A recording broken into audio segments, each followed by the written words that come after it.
Eto na yung Rider FI matapos kong pinturahan. At eto yung proseso kung paano ko siya ginawa. Eto nga guys yung ginamit kong pang spray. Ayan, silver, tapos green, at saka black. Bali, busni nga lang yan. Ang una kong ang ginamit ay yung silver, tapos pinatuyo ko lang ng konting oras. Tapos saka ko in-apply yung black at saka yung green. Dahil nga sobrang liliit ng pyesa nung ganitong mini motorcycle, hanggang sa pagpipintura nga ay sobrang mabuting-ting pa rin. May kulang pa rin nga guys na pyesa to, bali kinulayan ko na lang muna siya para makita na rin natin kung ano yung result niya kapag meron na siyang ibang kulay. Marami kasi nagsasabi na sawa na sila sa kulay na orange. Ayan, kaya nga pinadali na rin natin siyang kulayan at isisingit-singit ko na lang to doon sa mga bagong content na i-upload ko. Mag-uumpisa na kasi ulit ako bumuo ng ibang mini motorcycle. Baling kulang na pesa nito ay isisingit ko na lang doon sa mga videos kong i-upload. Maliliit na pyesa na lang naman yung kulang dito, gulong na lang at saka yung carb. Comment nyo na lang ulit dito guys yung gusto nyong ipatulad at pipili na lang ulit ako ng medyo madali. Huwag naman yung sobrang hirap. At balik tayo dito sa aking pinipinturahan. Ito nga lang guys yung aking available na pang spray.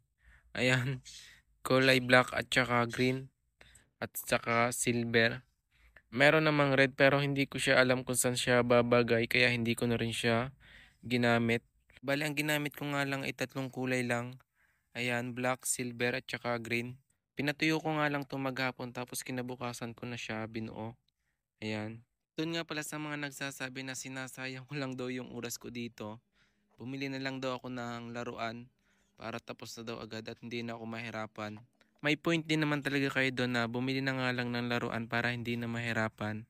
Ayun, pero ako kasi gusto ko yung ako yung gumagawa para may thrill at saka challenge na rin sa akin. At doon naman sa mga nagsasabi na magtrabaho naman daw ako kaysa daw sa sayangan ko yung oras ko sa paggagawa nito. Ipapaalam ko lang sa inyo na kahit paano is kumikita ako dito sa paggagawa ko ng ganito. Yung pagsasayang ko ng oras ko dito sa maghapon ay kumikita rin ako kahit papaano.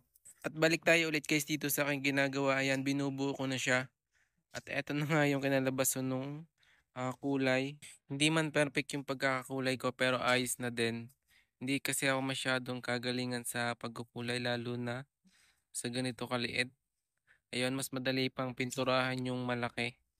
Isa sa ganitong maliit, maraming nasasayang na pintura at saka sobra talagang buting tingin. Hindi ko na rin nga muna siya guys nilagyan ng gas tank. Meron pa kasi akong naiisip na pwedeng ilagay doon. Parang may naisip pa nga ako na kalukuhan na gusto kong gawin dito at dito ko nga ilalagay sa pinakang lagayan niya ng gas tank.